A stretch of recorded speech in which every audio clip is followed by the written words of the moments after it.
your community update. I'm Angela Stepp. I want to let you know that today's information will be rebroadcast here on WSOT TV at 5:30 p.m. and again at 10:30 p.m. And additionally on Sunday, July the 12th at 10 a.m. and 5:30 p.m. It will also be made available for distribution through various media outlets, including WBAT, WCJC, the Marion Chronicle Tribune is going to be offering coverage of this, as well as the News Herald. And today we have a lot of important information that you'll want to hear. And so joining us first will be Grant County Commissioner Mark Bardsley. Welcome. Thank you, Angela. It's always good to be with you. Thanks for having us again into your homes today. And we say thank you to our news partners, not only here at the station, but WBAT Radio, the Chronicle Tribune, News Herald, those who are getting that information out, as well as those online. As of July 7th, yesterday, grand totals for the county would be 407 positive cases within our county. The death rate has been at 26 and holding here for a while, which is a very positive sign for us, and we're excited about that. I just wanted to give you kind of a overall, 20,000 feet picture of what's going on. When it comes to the mortality rate worldwide, we're at a 4% death rate, just a little over 4.5% on the death rate. In the United States, we are at 0.043, which is just a hair over 4%. The state of Indiana is at 0.05% mortality rate, and in Grant County, we are still at 0.063, which is 6% mortality rate. The information, there are lots of discussions on what stats and what figures we need to be looking at, but ultimately when it comes to Grant County government, we want to make sure that our citizens are healthy and that they stay alive. And so that's the bottom line for us, is that we want you to be healthy, we want you to be taking care of yourself, using all the precautions that are necessary for you to have a long, positive, fruitful life. So we wanted to just give you that information so you had a picture of what's going on, not only locally in the state, but in the nation and world as well. Specifically with Grant County News, a couple of things that we want you to know about.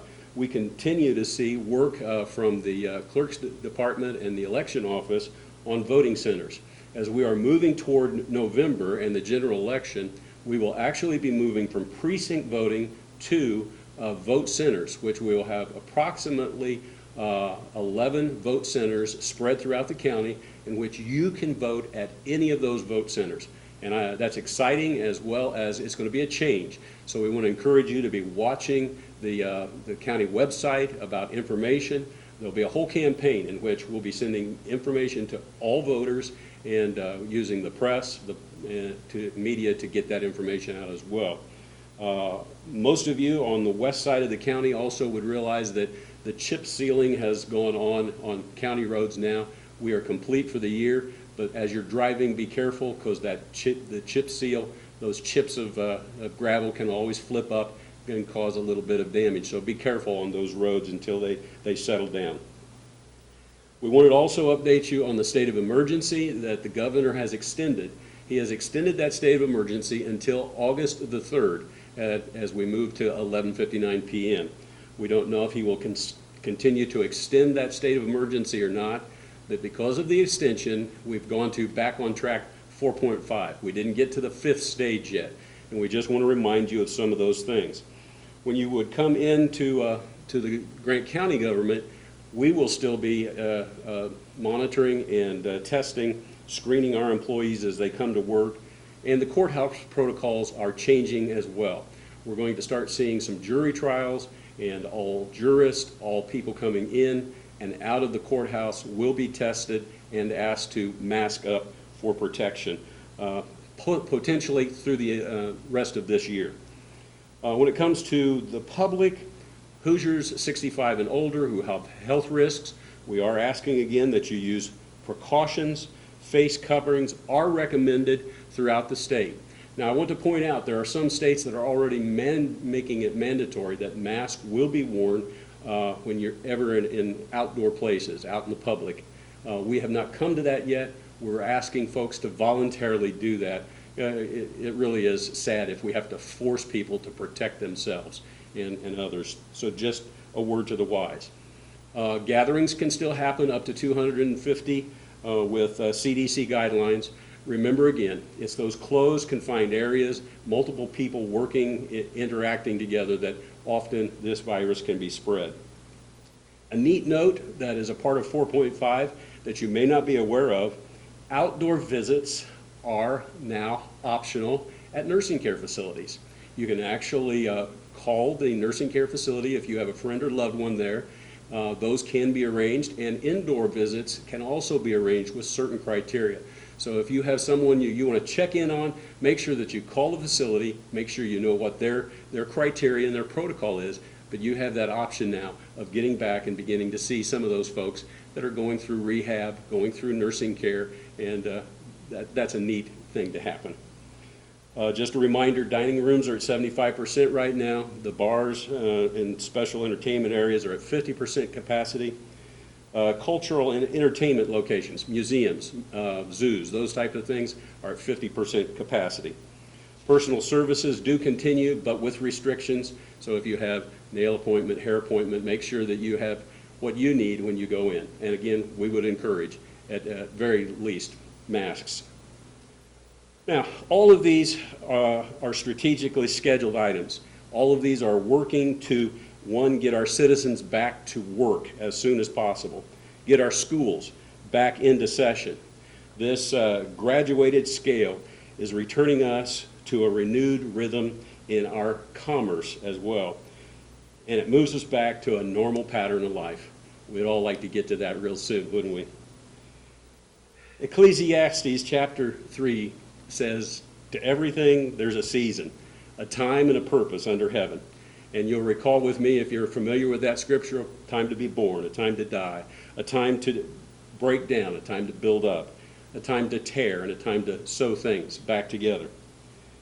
The writer there not only speaks of the seasons of time, but he also demonstrates in that scripture tensions and conflicts in life. We have passed through 4 months of fear, frustration, seclusion, as well as the emergence of pain and suffering in some of our communities because of inappropriate actions that happened and hurt people. It's time to heal. It's time for peace. Romans 12, chapter 12, verse 18 says, if it is possible, as far as it depends on you, live at peace with everyone. Will you pray for peace, not only for our community, but for our nation and our world? We need it right now as we've come through this pandemic. And God, help us to get through the rest of this pandemic. As always, be safe, be strong, be steady. Thank you. Thank you, Commissioner Bardsley. Words of wisdom. And joining us next will be Marion Community Schools Superintendent, Dr. Brad Lindsay. Welcome, Dr. Lindsay. How are you today? Angela, thank you. I'm very well. It's always good seeing you. I appreciate your spirit and your smile and your expertise, but I thank you so much for loving the people of our great community.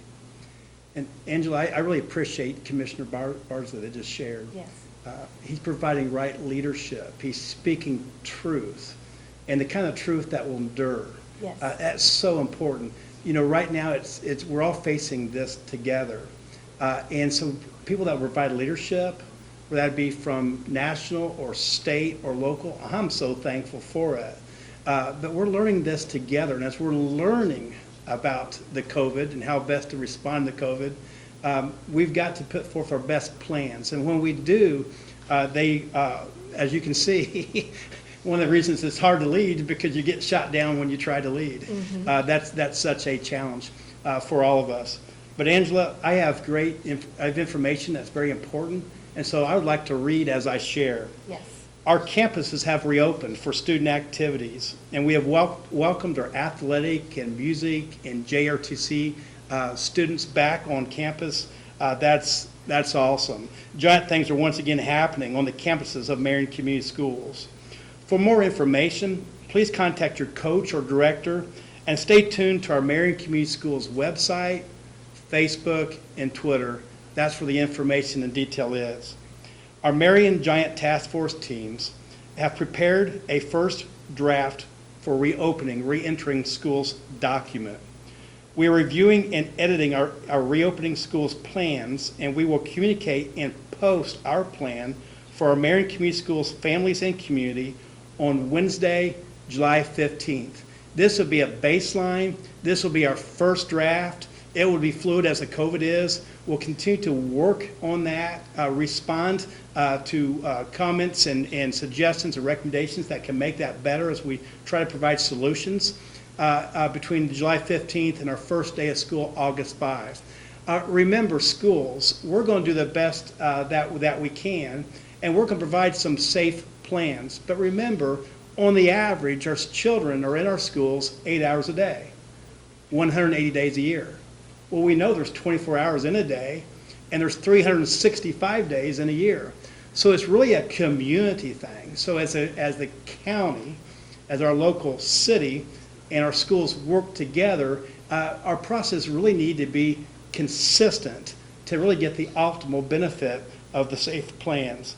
Our plans are aligned to the governor, state, and local public health, and Indiana Department of Education officials, and we'll stay tuned into that, and we'll appropriately respond to more direction. Our plans will be living and breathing and fluid as we track and appropriately align our plan to public health officials, our governor, and Department of Education guidance and directives. We have never experienced anything like this COVID pandemic. We will continue to learn, proactively plan, and rapidly respond as our governor, Department of Education, state, and local health officials provide direction to us in response to this COVID pandemic. We will communicate our living plan, reopening schools on July 15. We will continue to update our plans between July 15 and our first day of school, which is Wednesday, August 5. We will offer on-campus, in-person learning 5 days a week. And each of our loving and caring schools, all of our schools love and care for our kids, and we are prepared to provide our best, and we can't wait to once again engage your children. Families and students will have an option to participate in our at-home learning Giant Online Academy, and you just need to, if you haven't already, about 12% of our population have indicated they like the Giant at-home learning. We expect the other 88% on our campuses. If you would like the at-home learning, please make sure you indicate that to us. Parents, please help us. Please respond to our survey indicating to us your preference for at-home learning, Giant Online Academy. If you do not respond that you are choosing our at-home learning, Giant Online Academy, where we'll issue your child an iPad and assign your child a teacher, we will expect your children back in person 5 days a week beginning August 5. Our Marion Community Schools team is preparing to make this school year the best possible experience for our Marion Giant students, families, and community. To repeat our timeline because it's so important, our Marion Community Schools campuses are now reopened for athletic, music, and JRTC activities. This is an exciting time for our Giants. On July 15th, an important date, we will repost and communicate to our families and community our first draft plans to reopen schools Wednesday, August 5. We will continue to follow COVID trends and the direction of state and local health officials, and we will continuously adjust and communicate our plans accordingly to state and local health officials in the Indiana Department of Education. Families, please indicate to us by Wednesday, July 22nd, if you intend to keep your children at home and participate in our Giant Online Academy. So by July 22nd, please indicate if you're choosing our at-home learning Giant Online Academy. We will issue you an iPad, and we will assign you a teacher, and we'll work with you. You can also still be involved, though, in events, extended day activities and events, music, athletic teams, if you choose to stay at home, because you're still a Marion Giant and you have full access. We are Giants by choice. It is our desire to meet the needs and preferences of our Marion Giant students, families, and community. Marion Giant families, we love you, and we want the very best for you. Please stay in tune. Website, Facebook, Twitter, stay in tune with your principals. Thank you for your support. Thank you for your encouragement. And what I really appreciate during this time is our community being known for being good neighbors, having an extraordinarily excellent work ethic, striving for best possible, pursuing excellence, and loving one another. Now that's the stuff. That's the ingredients that the City of Champions are made of. That's what Marion Community Schools are all about, and that's what this great county community is all about. Thank you for choosing to be your very, very best in service to others. Thank you, Angela. Thank you, Dr. Lindsay. I really appreciate you. And, I think about the truth there behind those words that you see on the digital signs there in front of the schools. We love our students, and I think that is very evident. Joining us next will be Dr. David Moore from the Grant County Health Department. Welcome, Dr. Moore. Angela, thank you, and it's a pleasure to be here again as we start to wind our way through to the next phase. We were wondering if we were going to stage 5. The governor has looked around at what's happening here and what's happening at the rest of the nation and said, let's move forward, but let's move forward cautiously with that. And that's the idea. We went through a lot of months in this county and all over the state, taking our time, sacrificing so that we can bring this under control. And if we look at other parts of the nation, that we see that some of the states have started to have the infection coming back, not just the positive test, but people who are getting sick, going to the hospital, and people who are dying. And that we wanted to open up the economy, open up the country, but do it in a way that is thoughtful and respectful. And it's different from each state. That in Indiana, especially here in Grant County, that the sacrifices that our citizens have made, what our officials have done with us, has brought it under control, controlled the numbers, and even though we are continuing to get positive tests, our long-term care facilities, our death rate, our hospitalizations have all been under control. I've said before that we're doing some of the same things in Grant County that they're doing in some of the areas where it is going rampant, but right now we are doing well, and we're going to base it on what's happening here in Grant County and what's happening in our local community. And so we're going to move forward with opening up the schools. We as a community are going forward with opening up the schools. Our job as a health department is to look over the plans that they have and to give our opinion on what's going on. We have now gotten fairly clear guidelines from the state about what they're asking their local health departments to do, with modifications based on what's going on within each of our 92 communities that we have. And so we're continuing to look to that. There's questions, will the schools be the source of it going through and infecting the older people, or will it not? There's difference of opinion that the kids not only don't get sick, but they may not pick it up, they may not transmit it as much. We're learning about this. This is for all of us the first time that we've seen this. So we want to keep our minds open, be humble enough to know that we don't know that. That in addition to some of the things that we're doing, now that summer is coming, we're going to be going to some of the places in the country where, based on what we see on the TV, there are hot spots. And we're going to be doing some things and maybe doing them in a way that creates that. We may go to a wedding reception or something where they are not practicing social distancing, so that we still have Optum here in our community, and the state is looking to see what can we do to continue this all the way through till we get to that completion of the first year and a little beyond, so that if you think that you've been exposed, if you think you have symptoms, definitely, but if you think you've been exposed, if you think you've been to a place where it is, when you come back from that hot spot, after a few days, get tested. We still have testing, and anybody who goes to one of our testing sites, at least as our last publications communication, can be tested. Even because I've been to a place that has been known to be a hot spot, have increased, and I want to be tested. If you're thinking of going out of town to visit grandma, before you go to see that, be tested to see, am I safe to do that? That doesn't guarantee that you're going to be safe 3 months from now. But where are you right now? Have you done things to lower the risk as much as possible to do that, to be tested? Speaking of lowering risk, first you mentioned testing sites. Where can people find information on where they can go here in Grant County to be able to get tests? There is a state website, but here in Grant County, it's at Faulkner Center, which is on Northwestern Avenue, one block over from our Dairy Queen that's there. Okay. And I just want to again thank the YMCA that opened up their doors for us for the initial testing that was done.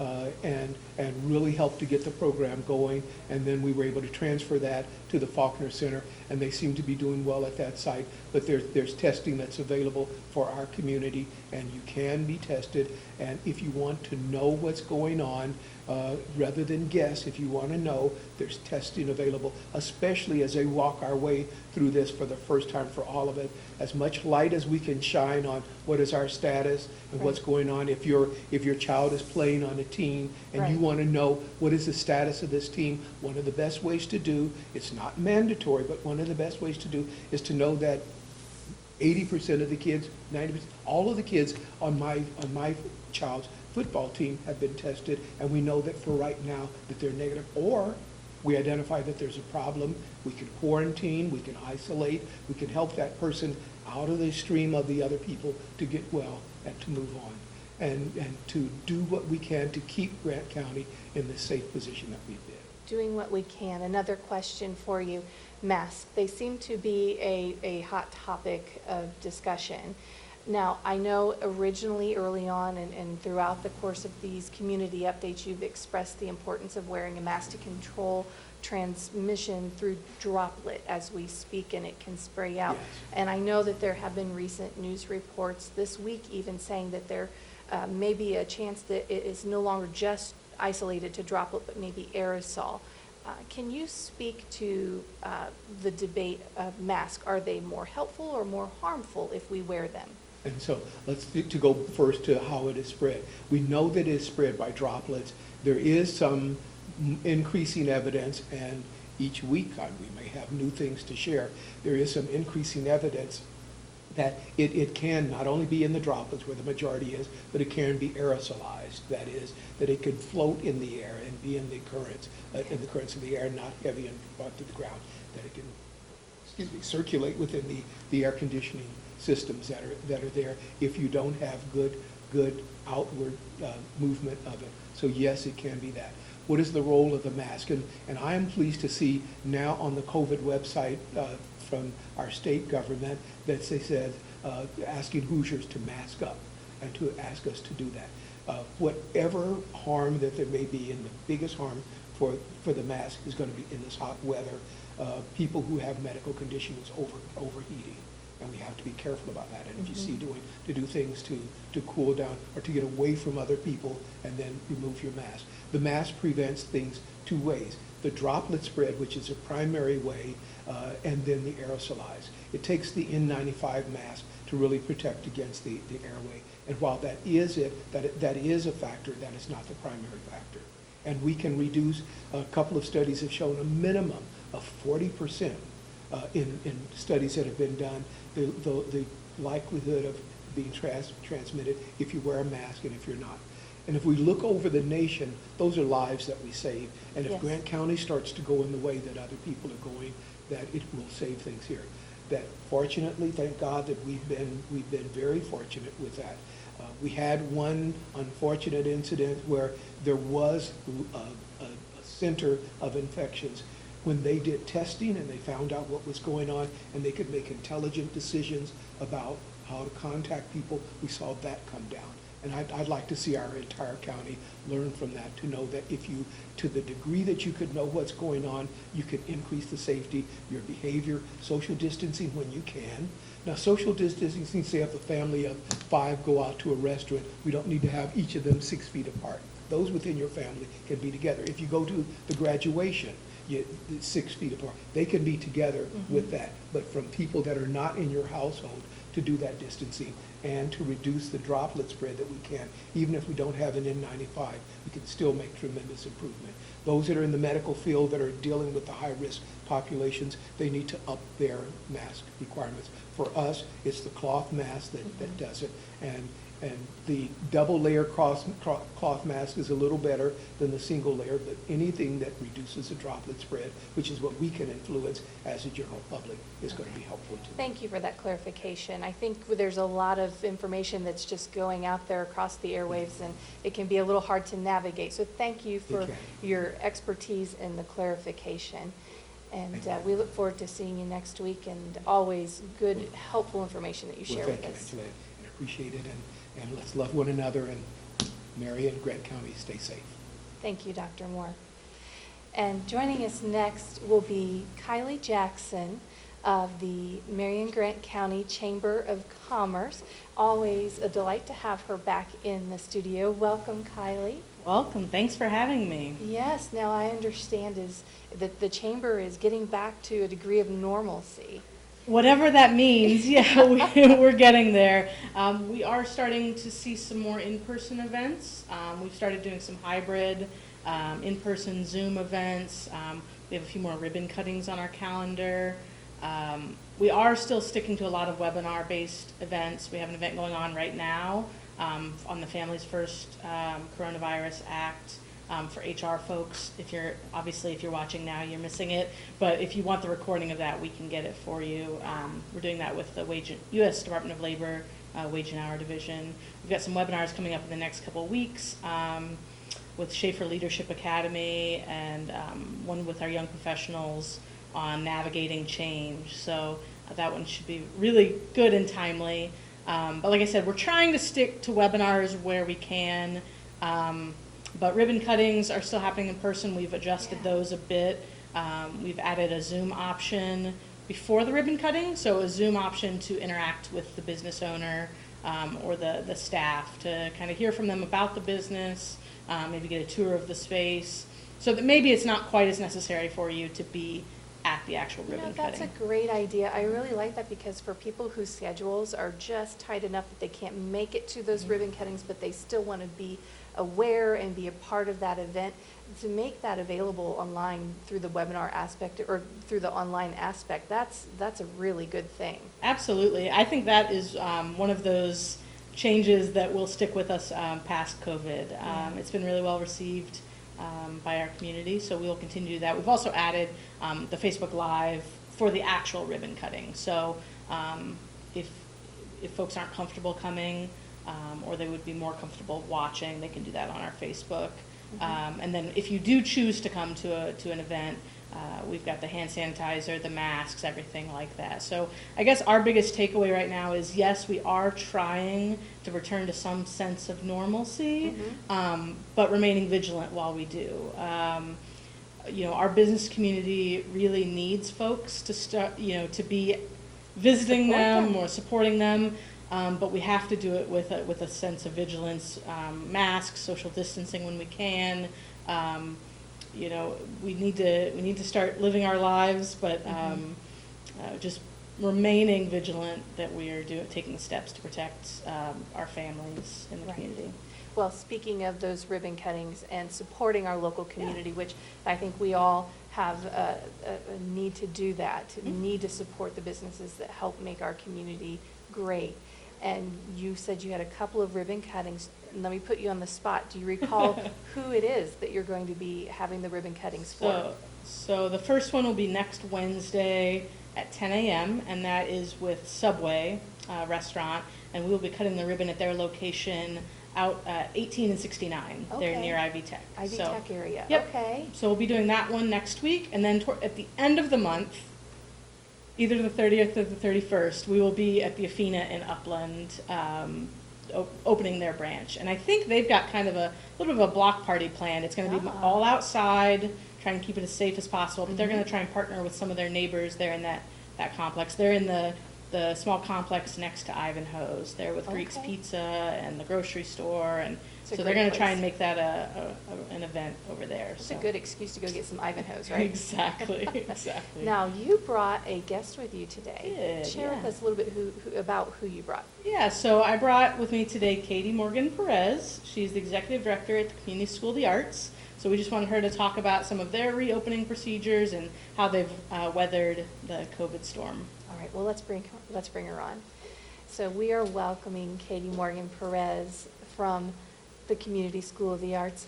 Welcome. Thank you very much. Thanks for having me. Oh, it's good to have you back. I think the last time you joined us, you were on another show that we produce here, the Giant Showcase, the Yes, Marion that's Community right. Schools. So let's talk a little bit about the Community School of the Arts. And I'm assuming that enrollment and registration is happening right now. That's right. It is. So currently right now we have some summer camps. Those summer camps are happening in the month of July.